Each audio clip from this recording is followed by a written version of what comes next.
मुझे लगता है कि एक कोशिश आपकी टीम की, जो यहां पर ग्रामवासी बैठे हुए उस टीम की जरूर हो कि आप इतना बहुत सुंदर अन्न क्षेत्र चला रहे हैं। मुझे लगता है कि गौरीशंकर महाराज जी जब इन क्षेत्रों पर आकर मैया को प्रणाम करते हुए कहीं विचरते होंगे तो आपको आशीर्वाद देते हुए निकलते होंगे। लेकिन इस आशीर्वाद के साथ एक काम और हो कि आज जो ये स्थली, इस स्थली में एक कोशिश आप करें और उस कोशिश में मैं आपके साथ खड़ा होऊंगा। आप जब तक बोलेंगे मैं खड़ा होऊंगा, अगर मुझे कुछ करना होगा तो मैं करूंगा। ये प्रांगण पूरा खाली पड़ा हुआ है। इस प्रांगण में कहीं पर बाजीराव पेशवा जी के बारे में, कहीं पर इस गंगेश्वर महादेव जी के बारे में, कहीं पर इस पूरे इतिहास के बारे में, इन 20 किलोमीटर के बारे में और आपके गांव की प्रतिभा के बारे में एक यहां पर बोर्ड में प्रदर्शनी होनी चाहिए। अगर ये प्रदर्शनी यहां पर हुई तो आप नर्मदा जी के क्षेत्र में एक और कार्य कर देंगे, और वो कार्य ये होगा कि जब हम सब यहां हो सकते ना, उनके पास ये समय होगा कि वो हर एक क्षेत्र की ऐतिहासिक महत्ता, आध्यात्मिक महत्व को जान सके, उस भूमि को छूकर वो पवित्र अपने आप को कर सके कि इस भूमि पर किन किन ऋषियों ने अपने, अगर कम से कम वो प्रदर्शनी हुई तो एक ऐसी घटना होगी कि यहां प्रदर्शनी होने के बाद हर एक क्षेत्रों में प्रदर्शनियां होंगी। हम अपने भारत के इतिहास से पुनर्परिचित हो पाएंगे। और जब मैं भारत का इतिहास कह रहा हूं तो भारत के इतिहास में सनातन इतिहास की बात कर रहा हूं। मैं बात कर रहा हूं जहां पर गौरीशंकर महाराज जी हैं, मैं बात कर रहा हूं जहां पर सनत कुमार जी हैं, मैं बात कर रहा हूं जहां पर मातंग मुनि हैं, मैं बात कर रहा हूं उन क्षेत्रों की जहां से कहीं होकर शास्त्रीय संगीत की रचना आपके क्षेत्रों से हुई थी। आप जितनी जानकारी मुझसे चाहेंगे मैं उतनी जानकारी आपको दूंगा। और मैं जितेंद्र जी से कहूंगा, और जितेंद्र जी से आप सब परिचित हैं जो कोऑर्डिनेट कर रहे हैं, कि अगर आप सभी लोग साथ में आए तो ये, मुझे पता नहीं कि इस प्रांगण में आर्कियोलॉजी का क्या है, वो जो भी घटना होगी वो देखी जाएगी। हमारा गांव बहुत बड़ा है, हम कहीं पर भी लगा सकते हैं। मैं कोशिश करूंगा, और जितेंद्र जी हैं आपके साथ, कि पहला बोर्ड हम लगाएंगे। अमृतस्य मां नर्मदा पद परिक्रमा पहला बोर्ड लगाएगी। आप एक काम करिएगा कि जितेंद्र जी के साथ आप संपर्क में रहिएगा, और परिक्रमा होने के पहले अगर एक बोर्ड हो गया हमारा तो फिर से मैं आपके क्षेत्र में आऊंगा। पूरी प्रदर्शनी को धीरे धीरे करके देखेंगे और जानकारियां लगाएंगे। तो परिक्रमा क्षेत्र में आने वाले व्यक्ति परिक्रमा की मैया की महत्ता को, जो मैया का पौराणिक महत्व है, उस महत्व से और परिचित होते चले जाएंगे। और जब पौराणिक महत्व से परिचित होंगे तो भारत के सनातन इतिहास से परिचित होंगे। आज जब मुझसे जवान बच्चे, मेरे साथ कुछ बच्चे जब मिलते हैं, कहते हैं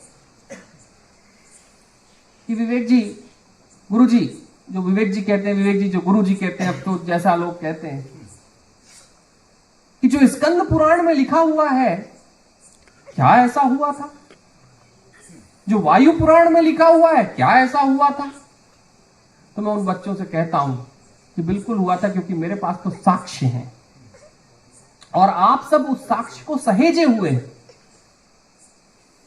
अगर हम इन साक्ष्यों को आज वापस नहीं सहेजेंगे तो आने वाले 50 सालों में, जैसे हमारे बहुत सारे शास्त्रों को लोग आज, जो जवान, जो सो कॉल्ड, या कहना चाहिए जो अंग्रेजी में सो कॉल्ड कहते हैं, हिंदी में कहते हैं, जो तथाकथित पढ़ी लिखी पीढ़ी है, तथाकथित है, वो पढ़े कितने हैं मुझे पता नहीं, लेकिन जो पढ़ी लिखी पीढ़ी है, न तो वो खोज करती, न वो अपने सनातन इतिहास से परिचित होती।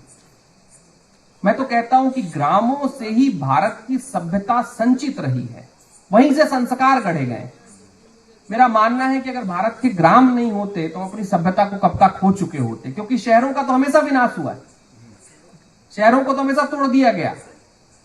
ग्रामों तक पहुंचने की लोग हिम्मत नहीं करते थे, क्योंकि थोड़े हमारे ग्राम बसे कुछ ऐसे थे, कहीं जंगलों में थे, कहीं मैया के पास थे, कहीं कुछ किनारों में, कहीं कुछ किनारों में, लेकिन ग्राम ही थे जहां से भारत की संस्कृति, पूजा पद्धति, भगवान के संस्कार, सब कुछ मौजूद रहा। तो एक कोशिश होगी, अगर इन क्षेत्रों में, इन परिक्रमा के क्षेत्रों में अगर हम भारत के पौराणिक इतिहास के बारे में अगर हम चित्र प्रदर्शनी, चलचित्र प्रदर्शनी, या जो हम अंग्रेजी में कहते हैं एग्जीबिशंस के हम कुछ बोर्ड लगा पाएंगे, तो हम इस रावरखेड़ी, जो रावेर का जो आपका ग्राम है, इस ग्राम को पूरे परिक्रमा क्षेत्र का सबसे उत्कृष्ट ग्राम बना पाएंगे।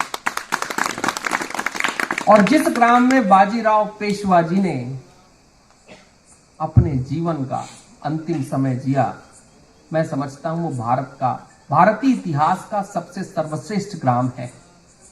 जहां पर गौरी शंकर महाराज जी ने जिस क्षेत्र में आकर अनेकों अनेक भंडारे किए, मैं उस क्षेत्र को सर्वश्रेष्ठ उत्कृष्ट क्षेत्र मानता हूं।